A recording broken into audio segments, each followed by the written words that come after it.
Rapunzel, a bedtime story for children. Today we have a book named Rapunzel, a bedtime story for children. I think they're so pretty. I hope you guys really enjoy it. I love it. Please give this video a like if you enjoy it, and don't forget to subscribe for more stories. Thank you, reading. So, here we go. Chapter 1, The Carpenter and His Wife. Once upon a time, there lived a carpenter and his wife. More than anything, they wanted a child of their own. At long last, their wish came true. The wife was going to have a baby. From the second-floor window of their small house, the wife could see into the garden next door. Such fine, fresh rows of plants and flowers there were, but no one dared to go over the garden wall to see them up close, for the garden belonged to a witch. One day, the wife was looking down at the garden from her window. How fresh-looking were those big green heads of lettuce. "It is just what I need to eat," said the wife to her husband. "You must go and get me some." "But we cannot," said the carpenter. "You know as well as I do that the garden belongs to the witch who lives next door." "If I cannot have that lettuce," said the wife, "I will not eat anything at all. I will die." What could the carpenter do? Late that night, he climbed over the garden wall. With very quiet steps, he took one green head of lettuce. With more quiet steps, he went back over the garden wall. His wife ate up the lettuce right away. But eating the lettuce only made her want more. If she could not have more lettuce, she said, there was nothing she would eat at all. So the next night, the carpenter climbed back over the garden wall. He picked up one more head of lettuce. All at once came a high, loud voice. "Stop! What do you think you are doing?" "Getting lettuce for my wife," said the carpenter. "You thief!" yelled the witch. "You will pay for this." "Please," said the carpenter. "My wife is going to have a baby. She saw your lettuce and wanted it so very much." "Why should I care about that?" shouted the witch. "I will do anything," said the carpenter. He thought, maybe I can build her something. "You say you will do anything?" said the witch. "Yes," he said. "Fine," said the witch. "Here's the deal. Go ahead, take all the lettuce you want. Your wife will have a baby girl. And when she does, the baby will be mine." "What?" said the carpenter. "I would never agree to that." "You already did," said the witch. And she laughed an evil laugh. Chapter 2, The Tower. Soon the wife had a baby girl, just as the witch had said. To keep the baby safe from the witch, the carpenter built a tall tower deep in the wood. He built stairs that led up to a room at the very top, a room with one window. He and his wife took turns staying with the baby. But the witch had a magic ball. The ball showed her just where the baby was at the top room of the tower. One day when the carpenter and his wife were both in the house, she cast a spell over both of them. They fell into a deep, deep sleep. And at once the witch went to the tower. At the top room, the witch said to the baby, "I will call you Rapunzel, for that is the name of the lettuce that brought you to me. Now, Rapunzel, you are mine." But the witch did not know how to take care of a baby. Rapunzel grew into a child, and the witch did not even know how to cut her hair. The girl's blonde hair grew longer and longer every day. All the witch could do was keep the child locked in the room at the very top of the tower, She told the girl that the world was a very bad place. That was why she could not leave the tower. As she grew up, many times Rapunzel said to the witch, "There is nothing here for me to do. Why must I stay in this tower all the time?" And the witch shouted back, "I already told you so many times, the world is a very bad place. Now go comb your hair and be quiet." "But is it really so bad out there? Sometimes I hear people laughing down below," Rapunzel would say sometime. At such times the witch would yell, "How many times do I have to repeat myself? Don't listen to anything you see or hear out there. The world is much worse than you think. You will stay in this tower forever, Rapunzel. So get used to it." On her 12th birthday, Rapunzel said to the witch, "I do not care what you say anymore. I am so tired of staying here alone all the time. When you are gone, I will chip away at the door. I will make a hole. I will run down the stairs and outside, no matter what you say." "Think again," said the witch. With her power, she made all the stairs in the tower fall down. She made the doors close up. Now there was no way for Rapunzel to escape. Chapter 3: A Singing Voice. By then Rapunzel's hair had grown very, very long. Once the stairs were gone, when it was time for the witch to visit her in the tower, she would call from outside, "Rapunzel, Rapunzel, let down your hair." Rapunzel would throw her long blonde braid out of the window. The witch would grab hold of her hair like a rope. And that is how the witch climbed up the tower wall to the window in Rapunzel's room. 5 more long years went by. Poor Rapunzel, she knew she must stay in the room. All she could do was to sing sad songs out of the window. Sometimes birds at the treetops would join in her songs. Then she would feel a bit better. But not much.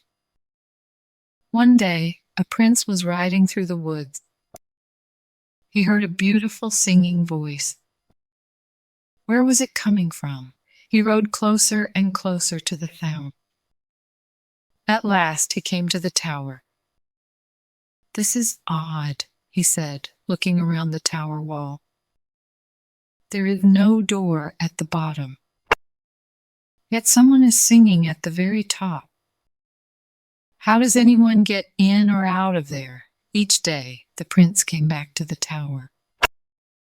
There was something about that voice that pulled him back. Who was that young woman singing at the top? Could he ever meet her? One day when the prince rode up, he saw an old woman standing below the tower. He jumped behind a tree to hide. "It was a witch!" he heard her call out. "Rapunzel! Rapunzel! Let down your hair!" A long blonde braid was thrown out from a window at the very top.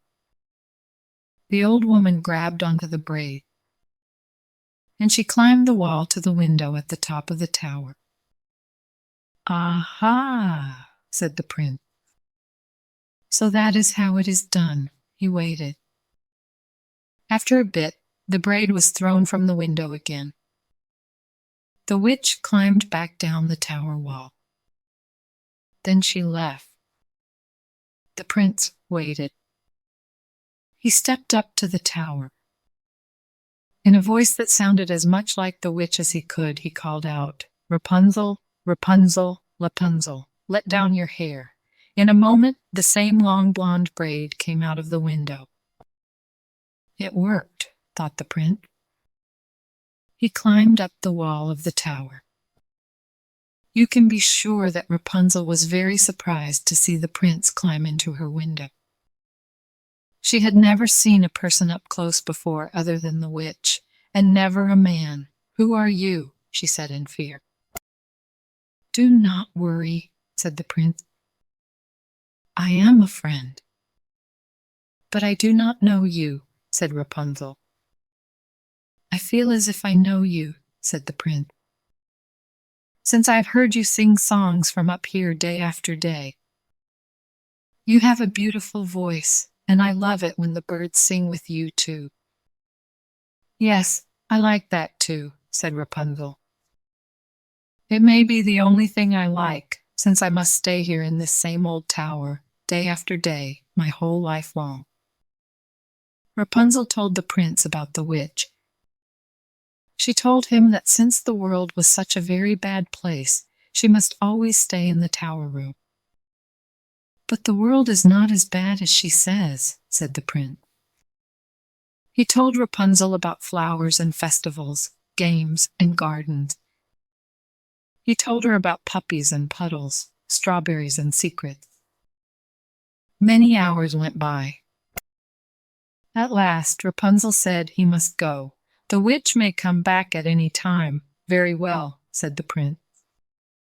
"But I will be back tomorrow." Rapunzel threw her braid out the window, and the prince climbed down. The next day, the prince climbed back up to Rapunzel's room. He said, "I have a surprise for you." He had brought strawberries for her. As she tasted a strawberry, Rapunzel thought, "Now I know that what I was told is not true. The world can be a very fine place. I must get out of this tower as soon as I can." But how? Chapter 4: Plan to Escape. One day, the prince said, "If only you could get out of this tower. I can come and go by climbing up the walls, by holding onto your braid. But once I am down, how can you get down too?" "I know," said Rapunzel. "Bring me a ball of silk each time you come. I can weave the silk into a ladder. Silk folds up so small the witch won't see it. When the ladder gets long enough to reach the ground, we will both be able to climb out of here." "That's it," said the prince. Then he moved closer to Rapunzel. "We will both be free.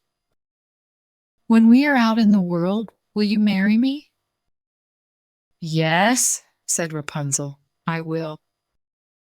Every day after that, the prince brought a ball of silk to Rapunzel. Over time, she weaved the silk into a long ladder. On Rapunzel's 18th birthday, the witch spoke to her in a sharp voice. "Before you open your mouth this time," said the witch, "know this. I am sick and tired of hearing you talk about how alone you are in the tower all the time." "It isn't going to change, Rapunzel, forever." "Who says I'm alone in the room all the time?" said Rapunzel. "What?" said the witch. "Who has been up here with you?" "No one," said Rapunzel at once, in fear. "I mean, no one but you?" The witch did not believe her. She started to look everywhere in the room for something to prove that someone else had been there. Soon she found the ladder. She held it high in the air. She yelled, "What is the meaning of this?" "My friend the prince brought me the silk," said Rapunzel. "You will never see this prince again," yelled the witch. She took out a knife. Snip, snap, and Rapunzel's lovely braid was cut off. Holding the braid in one hand, the witch laughed an evil laugh. With a stroke of her magic, Rapunzel was cast away to a faraway desert. Then the witch stayed in the tower room. She knew that soon the prince would come back. Chapter 5: The Last Climb. The witch did not have to wait long. Soon the prince was calling at the bottom of the tower, in a voice that was supposed to sound like her own, "Rapunzel, Rapunzel, let down your hair." So that is how he did it, thought the witch. Holding tightly to one end of Rapunzel's braid, she threw the braid out the window. The prince took hold and climbed up. When he got to the window, he was much surprised to see the witch. "Where is Rapunzel?" he called out. "What have you done with her?" "You will never see your Rapunzel again," yelled the witch. The witch pushed the prince so hard that he lost hold of the window.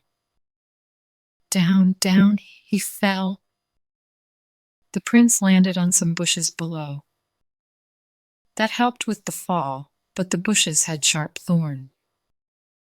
Some of the thorns went into his eyes. The prince was blind. Chapter 6. The Desert. For 2 years the poor blind prince wandered the world, looking for Rapunzel. From morning to night he called for her, but it was no use. At last he reached a desert. One day he heard a beautiful voice singing. "Oh," he thought, "I know that voice. It was his dear Rapunzel." He went closer and closer to the voice he knew so well. "My prince," called Rapunzel when she saw him. The two of them hugged tight. 2 tears of joy fell into the eyes of the prince. All at once he could see again. And what happened next? Well, I'm sure you can guess. The prince and Rapunzel went back to the kingdom where the prince lived. They were married as soon as they could. The prince became king of the land and Rapunzel became queen. The two of them lived happily ever after. The end. Good job, friends. Thank you so much for reading with me. Bye, I'll see you next time.